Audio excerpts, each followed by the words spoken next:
दोस्तों नमस्कार। आज आपको एक बेहद खास और दिलचस्प खबर की तरफ ले चलता हूं। नरेंद्र मोदी अपने तीसरे कार्यकाल के लिए जिस बेड़ा के जरिए पार उतरना चाहते थे और दिल्ली के सिंहासन पर फिर से विराजमान होना चाहते थे, उस नौका में आज छेद हो गया।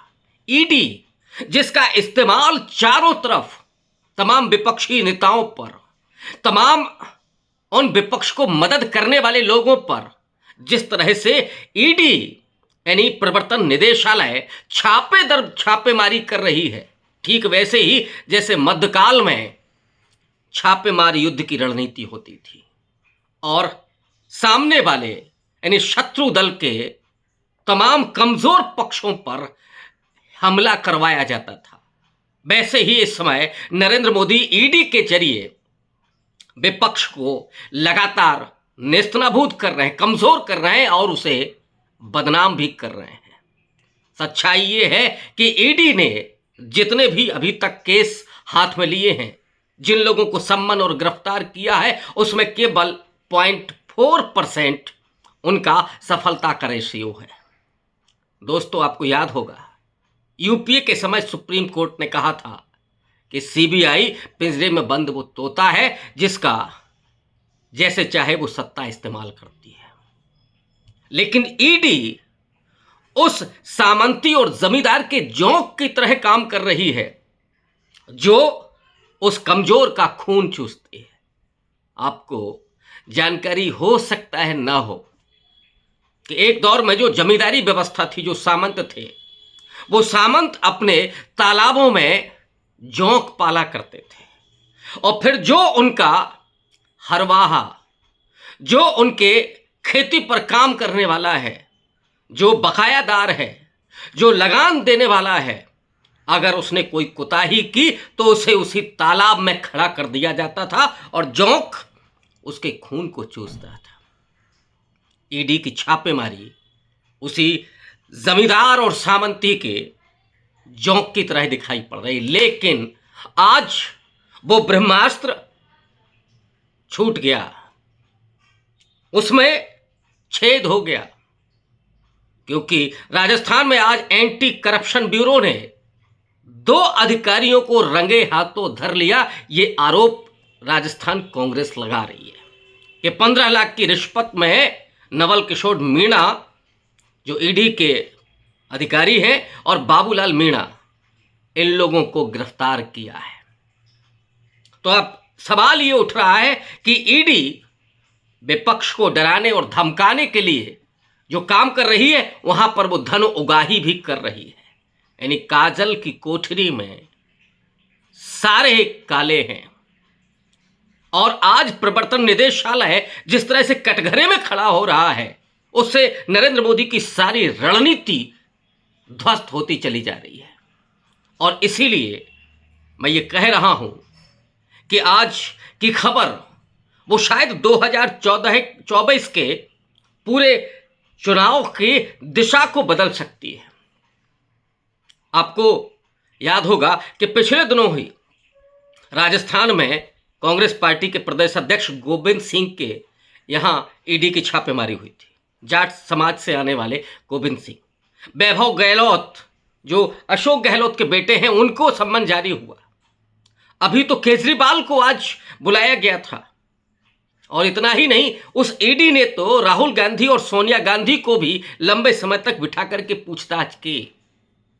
छत्तीसगढ़ में रमन सिंह की छत्तीसगढ़ में जो भूपेश बघेल की सरकार है कांग्रेस पार्टी की, उसमें कितना ईडी जाकर के छापेमारी करती है। और उसी समय भूपेश बघेल ने कहा था यहां ईडी ऐसे घूम रही है जैसे कुत्ते घूमते हैं, कुत्तों से ज्यादा ईडी के अफसर यहां घूमते हुए दिखाई पड़ रहे हैं। वो ईडी के अफसर नॉर्थ ईस्ट में भी दिखाई पड़ रहे हैं। वो ईडी के अफसर जहां जहां पर विपक्ष की सरकार है, वो तेलंगाना में भी दिखाई पड़ रहे हैं, वो महाराष्ट्र में भी दिखाई पड़ते थे, लेकिन अब नहीं है, क्योंकि अब तो वहां ट्रिपल इंजन की सरकार हो गई है। कर्नाटक में अभी खामोशी है, लेकिन कब वहां ईडी पहुंच जाएगी कोई नहीं जानता। तो इस ईडी के जरिए जो एक पूरा आतंक किया गया था, अभी सुप्रीम कोर्ट में आज सुनवाई चल रही है चुनावी बॉन्ड पर, और उस चुनावी बॉन्ड में भी ये बात निकल करके आ रही है। अशोक गहलोत ने इस बात को भी कहा है कि जो लोग कांग्रेस पार्टी को चंदा दे रहे हैं उनकी जानकारी एसबीआई को है, ईडी को है, और उनके यहां छापेमारी हो रही है। यानी उन तमाम उद्योगपतियों के यहां जो कांग्रेस को चंदा दे रहे हैं उनके यहां भी छापेमारी हो रही है। और उस छापेमारी ने गौतम अडानी को कितना बड़ा लाभ पहुंचाया, ये एक लंबी फेहरिस्त है कि जिस जिस संस्था को टेक ओवर करने की उन्होंने कोशिश की वो उनके मन में आया, और अगर वो सीधे सीधे नहीं मिला तो फिर उसे प्रवर्तन निदेशालय के छापेमारी के बाद अडानी साहब के हाथों में पहुंचा दी गई। तो जो जादू हो रहा था वो जादू था इस ईडी के जरिए कि जहां एक कारपोरेट और एक नेता नरेंद्र मोदी, ये दो मजबूत हो रहे थे उस ईडी के जरिए। अघोषित रूप से फायदा पहुंचाया जा रहा था अडानी को, और ये आरोप राहुल गांधी बराबर लगाते आ रहे हैं।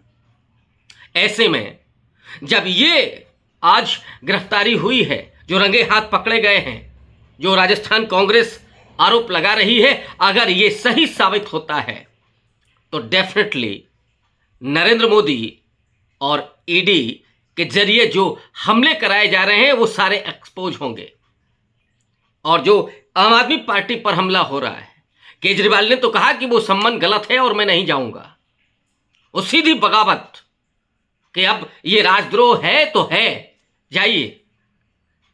ये जो पर्दाफाश हुआ है, आज ये खबर लोगों तक पहुंच रही है, और इसमें नरेंद्र मोदी जिस तरीके से एक्सपोज हो रहे हैं उससे उनकी छवि बेहद धूमिल होने जा रही है, उनकी विश्वसनीयता और भी ज्यादा धूमिल होने जा रही है। नरेंद्र मोदी जिन्होंने 2014 में जो चिल्ला चिल्ला करके कहा था कि करप्शन मुक्त देश की जरूरत है, काला धन गायब हो जाएगा हम आएंगे तो, और जो एजेंसियां हैं वो स्वतंत्र रूप से काम करेंगी, लेकिन वो एजेंसियां नरेंद्र मोदी के और उस बीजेपी पार्टी के लिए, गौतम अडानी के हित साधने के लिए काम करते हुए दिखाई पड़ रही हैं। आज की स्थिति तो यही कह रही है।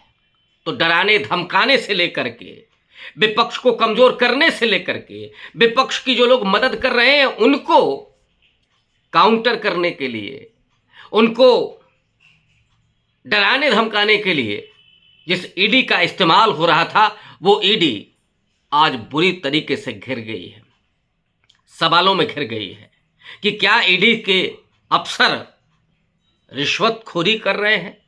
वो स्वयं वहां पर नोट बटोरने के लिए पहुंचे हैं, क्योंकि नकदी के साथ बाकायदा राजस्थान सरकार ने ट्वीट किया है कि ये लोग पकड़े गए हैं, और अगर ये आरोप सिद्ध होते हैं तो डेफिनेटली नरेंद्र मोदी की पूरी छवि, ईडी की पूरी छवि ध्वस्त होगी। आज सीबीआई उतना नहीं दिखाई पड़ती है, लेकिन ईडी दिखाई पड़ती है।